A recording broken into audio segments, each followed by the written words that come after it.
तो देखो इसमें कॉन्सेप्ट क्या है, कॉन्सेप्ट यही है कि ध्यान रखना NaOH क्या होता है, स्ट्रॉन्ग बेस होता है, ये आपने पढ़ा होगा पहले ही, और अल्कोहल होता है वीक एसिड।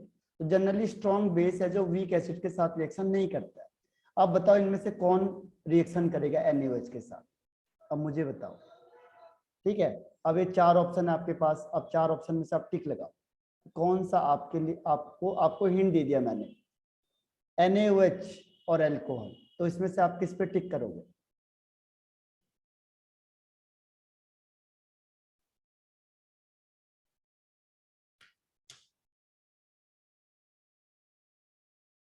ओके निधि, इसके अलावा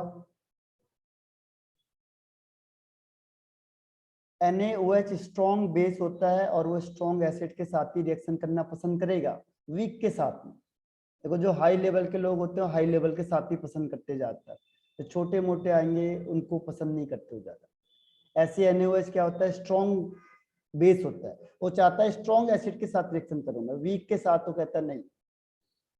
तो बताओ इसमें से कौन सा आंसर टिक करोगे? ओके निधि ने टिक कर दिया, श्वेता ने कर दिया, और बताओ अंकित।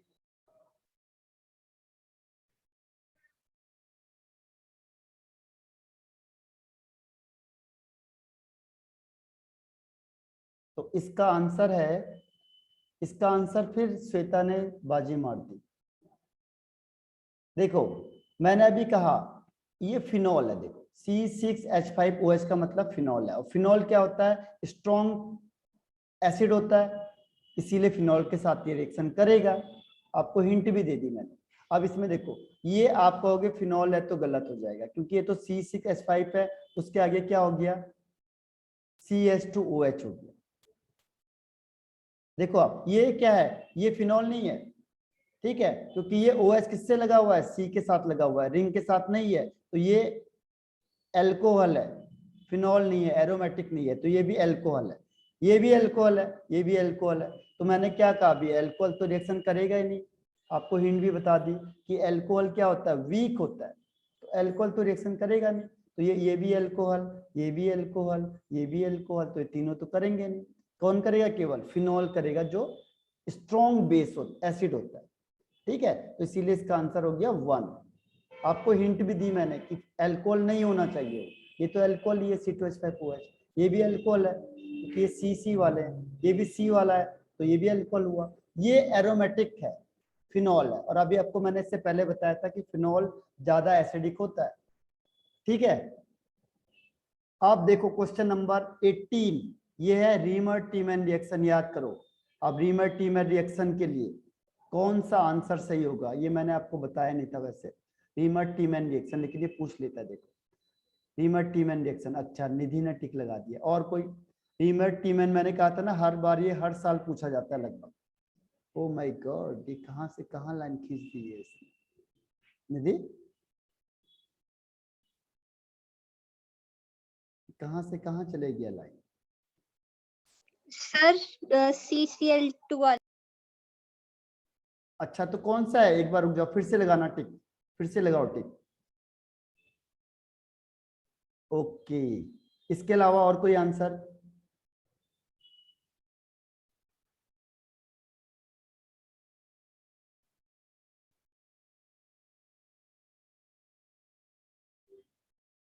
और इसके अलावा कोई आंसर? श्वेता, ओके, और क्या नाम है, अंकित।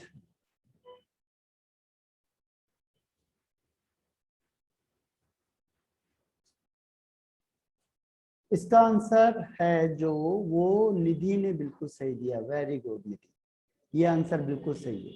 ये कॉम्पिटिटिव क्वेश्चन में पूछा हुआ क्वेश्चन है, नीट का क्वेश्चन है ये नीट के क्वेश्चन में पूछा हुआ था आपके पास कि कौन सा इलेक्ट्रोफाइल है जो इस रिएक्शन में यूज होगा। ध्यान रखना, ये रीमर टीमैन रिएक्शन है, रीमर टीमैन रिएक्शन है, ये कई बार कॉम्पिटिटिव में और बोर्ड एग्जाम में बहुत बार पूछी जाती है, वेरी इंपॉर्टेंट रिएक्शन है।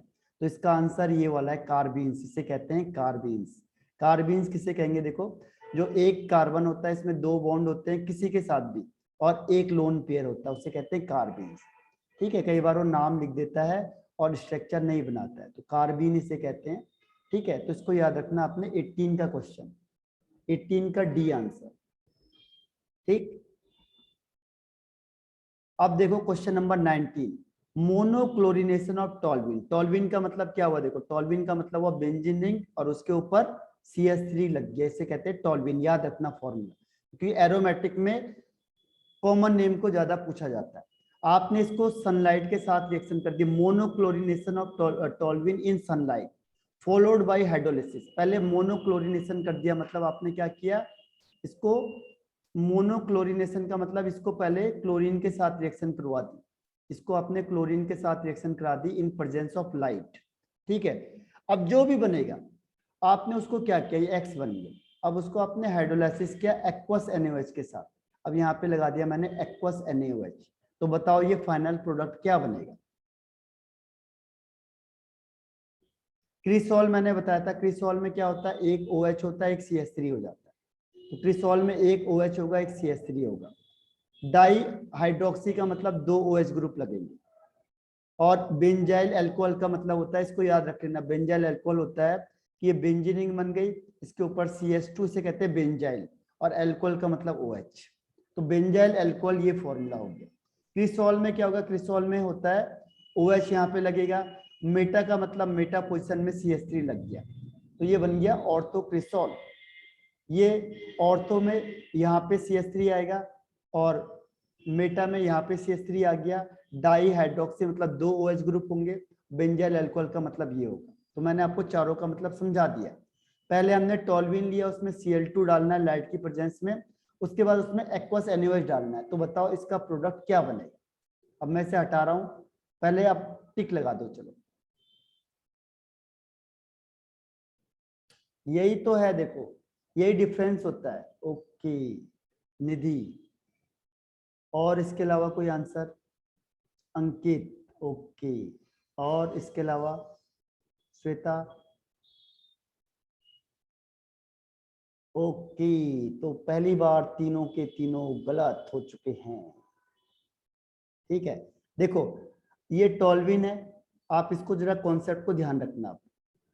जब भी कभी भी क्या होगा, CH3 है, और जब आप क्लोरीन को ऐड करोगे लाइट की प्रेजेंस में, तो ये रिंग के अंदर कभी नहीं जाएगा, रिंग के बाहर जाता है। तो यहाँ से इस हाइड्रोजन को हटाएगा, बाहर रिंग के बाहर वाले हाइड्रोजन को हटा देता है, और वहां पे क्या लग जाएगा, Cl लग जाएगा। तो ये बन जाता है CH2Cl। और जब भी आप CH2Cl में क्या लाओगे, एक्वस NaOH, तो ये एक्वस NaOH क्या करेगा, ये OH इस Cl को हटा देगा। ये आपको ध्यान करो, मैंने आपको चैप्टर फर्स्ट में बताया था कि एक्वस KOH क्या करेगा, OH Cl को हटाता है और वहां पे OH आ जाता है।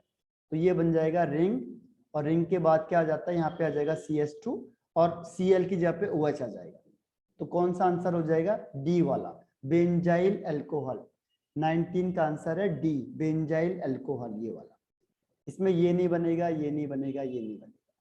ठीक है, बेंजाइल अल्कोहल। ये क्वेश्चन देखो ऐसे ही क्वेश्चन आएंगे तो आपको लगेगा हमें तो पढ़ा ही नहीं है क्वेश्चन, लेकिन क्या है, क्वेश्चन को ट्रिकी बना देते हैं लोग, डिफरेंट क्वेश्चन देके। तो ये पहले आपने पढ़ा, अब उसको अप्लाई करना आना चाहिए। जो अप्लाई करना सीख गया उसके फुल मार्क्स आएंगे, क्योंकि अब तो कटने का कोई सवाल ही नहीं होता, या तो यस या नो, तो या तो फुल मार्क्स या 0 मार्क्स। ठीक है, तो इसीलिए, और पेपर आपका आएगा 45 क्वेश्चन आएंगे, 35 मार्क्स का आएगा। तो इसमें मत सोचना कि गलत दे दिया है, इसमें एक क्वेश्चन होता है जो 0.75 या 76 मार्क्स का होता है, एक नंबर का क्वेश्चन नहीं आएगा आपकी बात। और टोटल आपको मिलेंगे 55 क्वेश्चन, और आपको करने होंगे 45 क्वेश्चन, और मार्क्स होगा 35, तो 10 ऑप्शन भी मिलेंगे आपको साथ में। ठीक है, तो ध्यान रखना इसका। अब ये बताओ 20 वाला question, which of the following compound is oxidise to methyl ethyl ketone.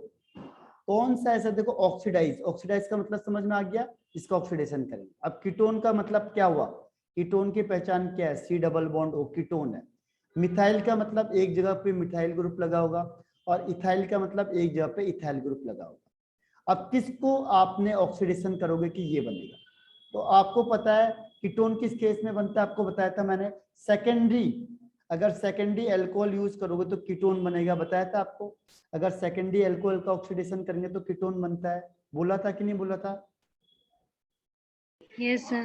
हाँ, तो अब इसमें से Yes, देखो sir. कि सेकेंडरी अल्कोहल भी होगा और इसमें 4 कार्बन भी होने चाहिए, क्योंकि 4 कार्बन है, देखो C2 3 और 4, 4 कार्बन भी होने चाहिए और सेकेंडरी अल्कोहल भी होना चाहिए। तो इनमें से कौन सा आंसर है जिसपे आप टिक करोगे?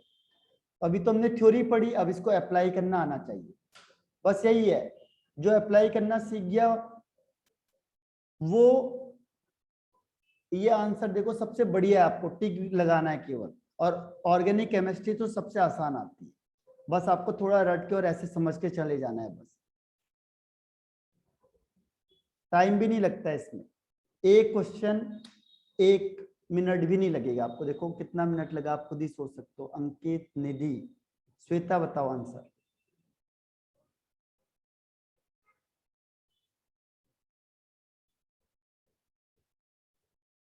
तो श्वेता का नेट शायद नहीं चल रहा होगा।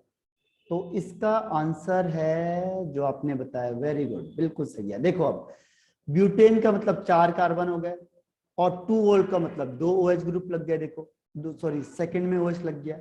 अब आपने H दिखाना है। अब देखो ऑक्सीडेशन में क्या होता है, हाँ श्वेता बिल्कुल सही आंसर। अब ऑक्सीडेशन में क्या होगा, देखो हाइड्रोजन को निकालोगे आप, तो हाइड्रोजन कहाँ से निकलेगा, देखो हाइड्रोजन एक यहाँ से निकलेगा, एक यहाँ से निकलेगा और यहाँ डबल बॉन्ड आ जाएगा। तो कुछ नहीं करो, देखो यहाँ डबल बॉन्ड दिखा दो, तो ये डबल बॉन्ड आ गया। अब यहाँ पे एक H है तो यहाँ 3 हो गया, यहाँ पे 2 C है तो ऑटोमेटिकली इथाइल हो गया। तो यहाँ इथाइल, यहाँ मिथाइल, ये कीटोन, तो इसे कहते हैं इथाइल मिथाइल कीटोन। ठीक है, तो C is the right answer. यही फर्क है देखो, जब आप थ्योरी पढ़ते हो और जब आप क्वेश्चन आंसर करते हो, इसीलिए पहले थ्योरी पे पूरा फोकस करो। अब हम क्वेश्चन आंसर करेंगे। आपको मैं 2 सैंपल कराऊंगा, केवल 2 से 3, और कोई भी बुक उठा के देखो, फिर आप कहीं से भी बुक ले आओ किसी भी जगह से, उसके अलावा आपको तीसरा क्वेश्चन नहीं मिलेगा किसी भी जगह पे। ठीक है, लेकिन 2 पूरे कंप्लीट हो जाने चाहिए, बस उससे आपको हेल्प मिलेगी आगे की। अब देखो ये ईथर वाला क्वेश्चन आ गया। ईथर में मैंने आपको लिमिटेशन बताई थी कि अगर ये टर्सरी होगा तो क्या बन जाएगा। अगर आपने इसको इससे रिएक्शन करा दी तो ये टर्सरी हेलाइड है। देखो ये टर्सरी का मतलब इसमें 3 CH3 ग्रुप लग गए। तो जब टर्सरी हेलाइड होता है, इसका नाम याद रखो, ये कौन सी रिएक्शन है, ये आपका है विलियमसन सिंथेसिस। विलियमसन सिंथेसिस, देखो नेम रिएक्शन से क्वेश्चन बहुत आते हैं लेकिन पता नहीं चलता क्योंकि नाम ही नहीं पता हमें। तो विलियमसन सिंथेसिस का क्वेश्चन है, ये भी इंपॉर्टेंट है। नेम रिएक्शन से तो हर साल क्वेश्चन आता है, ऐसा तो हो ही नहीं सकता कि कहीं से क्वेश्चन ना आए। तो नेम रिएक्शन को तो अच्छी तरह से पढ़ना है। अब बताओ ये टर्सरी है तो कौन सा प्रोडक्ट बनेगा इसमें। टर्सरी के लिए क्या कंडीशन बताई थी, लिमिटेशन थी टर्सरी की। तो इसमें से मुझे आंसर करो कौन सा प्रोडक्ट बनेगा। आपको हिंट भी दे दिया मैंने। ओके, निधि और ये किसने मार्क किया था, अंकित, निधि और श्वेता। श्वेता ने कौन सा मार्क किया है, बी या सी? Sir, C. सी। और ये निधि ने, निधि आपने? Sir, B. B. B is the right answer, very good. B है जो वो बिल्कुल सही आंसर है। अभी मैंने आपको क्या बताई थी, लिमिटेशन बताई थी कि जो विलियमसन है वो कहता है कि ये टर्सरी मत रखो, आप ये टर्सरी रखोगे तो क्या होगा, ये एलिमिनेशन रिएक्शन दे देता है। हाँ, ये नहीं, आपको मैंने कई बार बोला था कि विलियमसन क्या करता है कि अगर ये टर्सरी लोगे तो ये क्या करेगा, टर्सरी कार्बोकैटायन बनाता है स्टेबिलिटी की वजह से, और यहाँ पे डबल बॉन्ड आ जाता है। तो ये ईथर बनाने की जगह पे क्या बना देता है, एल्कीन बना देता है। ये इसकी लिमिटेशन है, तभी तो क्वेश्चन दिया है कि सब लोग गलत करके आ जाएंगे इसको। ठीक है, तो ये बना देता है एल्कीन। अगर इसके अलावा कोई और होता तब ये बनता या ईथर बनता ये वाला। ठीक है, लेकिन टर्सरी दे दिया उसने जबरदस्ती, उसको पता है कि सब लोग गलत करेंगे। अगर जिसको रूल पता होगा कि जब टर्सरी होता है तो टर्सरी के केस में क्या होता है, थोड़ा एक्सेप्शनल केस हो जाता है। तो यहाँ पे टर्सरी की जगह पे क्या होगा, एलिमिनेशन रिएक्शन होगी और ये डबल बॉन्ड आ जाएगा। बाकी के केस में नहीं होता, बाकी के केस में ईथर बन जाएगा। अगर आपने सिंपल ले लिया, देखो CH3 और यहाँ पे ले लिया Br, और दूसरा क्या ले लिया आपने, CH3ONA, तो ये क्या करता है, NaBr बाहर हो जाता है और ये दोनों आपस में जुड़ के क्या बना देते हैं, ईथर बना देते हैं। तो कहता है देखो ईथर बन जाएगा आराम से, NaBr बाहर हो गया, छुट्टी पाई। लेकिन इसमें से इसको कभी भी गलती से टर्सरी मत ले लेना, क्योंकि नहीं तो ये एलिमिनेशन रिएक्शन करके एल्कीन बना देगा और एल्कीन इसका मेजर प्रोडक्ट हो जाता है। ये किसने बोला था? विलियमसन सिंथेसिस, ध्यान रखना, विलियमसन सिंथेसिस नेम रिएक्शन है। अब नेक्स्ट क्वेश्चन पे आते हैं हम लोग। देखो यही है, हमने क्वेश्चन पढ़ा और इसमें अप्लाई करने में फर्क। तो आज के 21 क्वेश्चन सॉल्व हो गए पूरे। कोई डाउट किसी को इसमें? No sir. इसे एक बार खुद करके फिर मुझे भेजो आंसर, ठीक है? अब देखते हैं अपने आपकी मेमोरी पावर कितनी अच्छी है। आप इसको भेजो, फिर मैं करेक्ट बताता हूँ आपके कितने मार्क्स है। ठीक, बिना देखे मैंने आपको पेपर भेजा हुआ, फिर मैं आपको दोबारा पेपर भेजता हूँ कितने क्वेश्चन के, 30 क्वेश्चन के। फिर उसे कल सॉल्व करेंगे हम, जितना आपसे हो सकता है उससे सॉल्व करो, फिर हम दोबारा सॉल्व करेंगे उसे, ठीक है? तो अब इतने सारे क्वेश्चन करेंगे कि आप कोई भी बुक को उठा के देख लो या किसी भी सैंपल पेपर को, तो आपको उसके अलावा कोई क्वेश्चन एक्स्ट्रा नहीं मिलेगा, और पेपर में भी उसके अलावा कोई क्वेश्चन नहीं आएगा एक्स्ट्रा।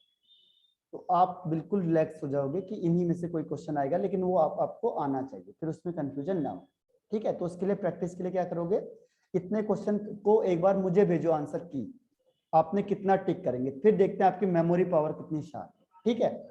आप कितना मार्क्स ऑब्टेन करते हो, ठीक? सही है? Yes sir. ठीक, तो Yes, आज के लिए ऑफ कर दें?